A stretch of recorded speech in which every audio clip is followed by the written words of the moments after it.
Good morning, y'all. Um, I thought this morning I know that everybody gets sick of seeing live streams and stuff. And I've read several comments on other people's. Nobody has said it to me yet. You know, we're sick of live streams. It's not about to me. It's not about the money that's made because I haven't made any yet. But it's fun. You know, that's what it's. You know, because tonight and me and B are going to have a live stream about addiction and have a special guest. But I wanted to not talk about what people probably thought I was going to talk about, but I wanted to read that chapter. And unless this gets to be too long, what I wasn't going to do from now on was I was going to upload my videos in the afternoon, like make them in the morning, upload them in the afternoon, and but I'm not going to monetize this or anything, so maybe I can get it uploaded. I've got to quit checking my YouTube and stuff at work, because that a pet peeve of mine is seeing somebody on their phone at work, and now I'm just as bad. So yeah, am I addicted? Yeah, I think so. Yeah, but here is the chapter. Y'all can see she wrote to me, and I don't want to share that, but it's called An Undying Friendship, and by Michelle McDonald Vlasnik. I think that's how you pronounce her last name now. Okay. I have not read out loud in a long time, so okay. It starts off with, I was in kindergarten hanging upside down on the monkey bars, struggling to hold my dress in place when my legs let go. I was not hurt, but I did cry a little. My teacher set me at a table to rest. That is when Randy came over to cheer me up, and we became inseparable friends.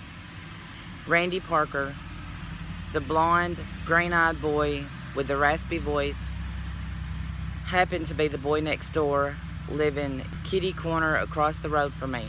We were carefree kids just having fun, riding in the wagon behind his dad's lawnmower, shooting mice in the barn, drinking pop through pixie sticks, eating hot tamale candies. And let me stop right there just for a second and say, my nanny talked about that some, the hot tamales. That was Randy's favorite candy. And I have, sometimes in a store, she would just stop and stare at them. So that struck me. Anyway, back to the eating hot tamale candies while we sat on the tailgate of his dad's old truck and riding our bikes over homemade ramps. Kindred spirits, that was what we were, and I loved hanging out with him. It was a warm summer day in August 1972. I was 9 years old. A bunch of us kids got together to play an innocent game of hospital. The two boys were admitted because one had hit the other on his motorcycle. We used Smarties for pills and candy bars for meals. Hold on, let me turn the page.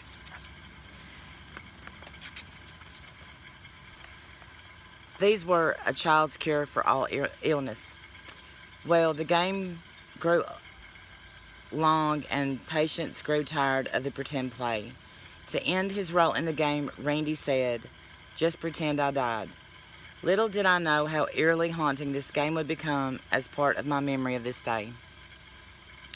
Later that evening, Randy stopped by at my house to see if I wanted to go bike riding.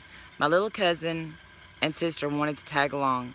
I placed my cousin in front of me on the banana bike seat so I could hold on to him during the ride, and my little sister hopped on the back of Randy's bike seat.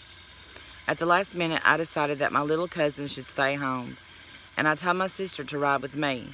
The significance of this decision would be life-changing in the moments to come. We headed up the country road with my sister's dog running in the field alongside of Randy, who rode on the berm. I'm not sure what a berm is. I think it's the side of the road. I'm not sure. Randy was on the side of the road and I was on the other. Also, to our turnoff, I could hear a motorcycle whining in the distance. I moved from the berm to the field.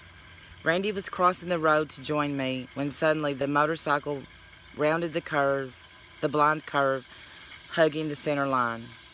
impact. The, Now, y'all, warn y'all, this is a little bit graphic and sad, okay? The force was so great, it stopped the motorcycle instantaneously. My friend was launched right out of one of his socks and shoes, lifted into the air over the telephone wires, landing in the field in front of my bike. The sound of the wind being knocked from his body as he hit the ground was unforgettable. I slammed on my bike brakes to avoid hitting him. Horrified, I jumped off my bike and started to run home for help. Oh my gosh, my sister. She had been on the back of my bike. Where is Vanessa? I turned back to look for her. She was staring, paralyzed by his motionless body. Pulling her arm, I yelled, "Come on, Vanessa."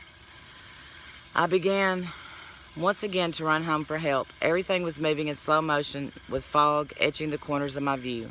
Nothing felt real. I could see the people coming from the inside of their houses. I could hear my voice screaming the words, "Randy got hit. Randy got hit by a motorcycle." The ambulance and the police arrived on the scene. There was a police car parked in the field halfway between my house and where the ambulance was. I was being told that the police wanted to talk to me, but I did not want to go where my friend lay. My God, I did not want to see my best friend hurt like that. I did not want that memory. I was leaning back, resisting as I pushed toward the police car. As I was pushed towards the police car, I saw the paramedics lift my friend and place him on the gurney, his leg dangling by a strip of flesh. Push my glasses up. I was a very scared little girl, obviously still in shock from my traumatic experience, and now I found myself sitting in the front seat of the police car.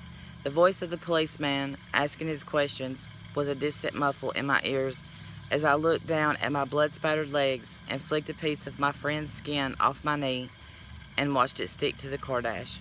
I knew in my heart my friend would die. Didn't anyone care? That evening the house felt somber. Both my parents had been called home from work. I began running my bath water and then went to tell my mom what was on my heart. She was at the sink washing dishes. I asked her if we could go to Randy's funeral because I knew he was going to die. She said yes. I went into the bathroom and took a bath, scrubbing every inch of my legs. The following day, we got the news that my friend had died.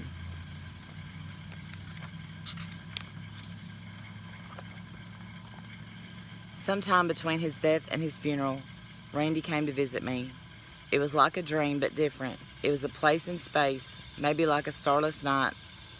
And then Randy was standing right in front of me. I was so excited and happy to see him. He looked so much older wearing that suit.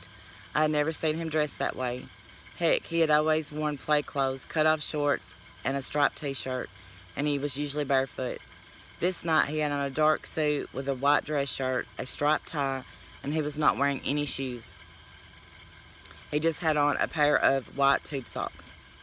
He told me that he had to find his way back to me because he wanted to make sure that I was all right, and then he wanted to say goodbye.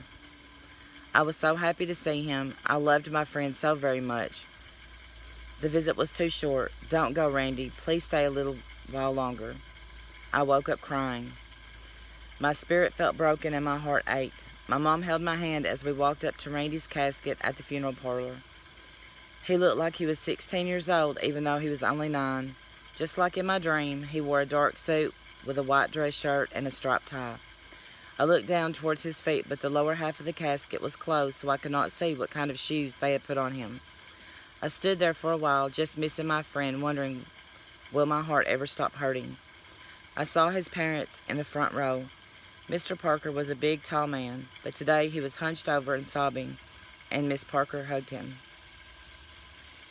That's my Nanny and Papa.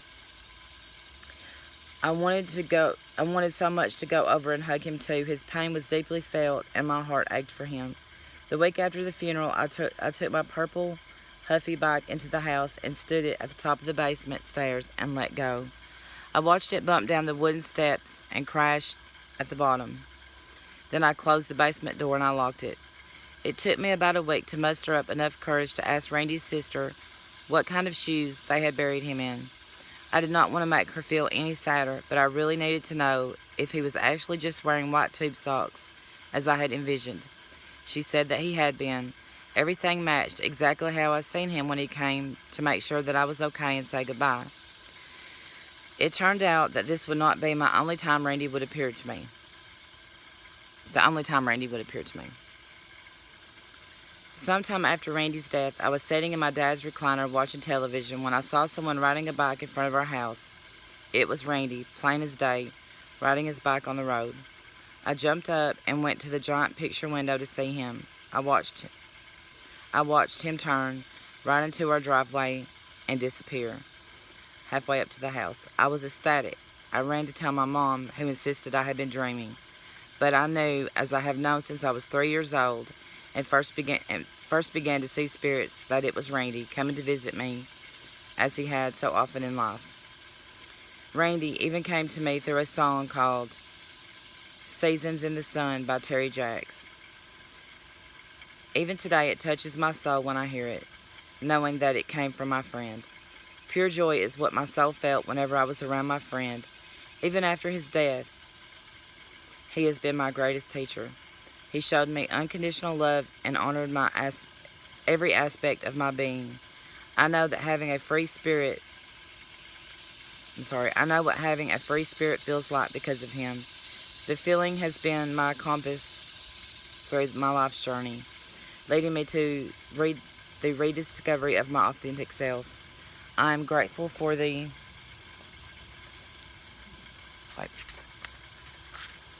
4 years that I got to spend here on earth with this shining being of light. I'm excited that Randy recently has become one of my spiritual guides as I continue fulfilling my life purpose mission by helping others rediscover their authentic self. I will forever hold him in my heart because he has proven to me that death is only the end of the body. The soul is eternal. So that's the chapter, y'all.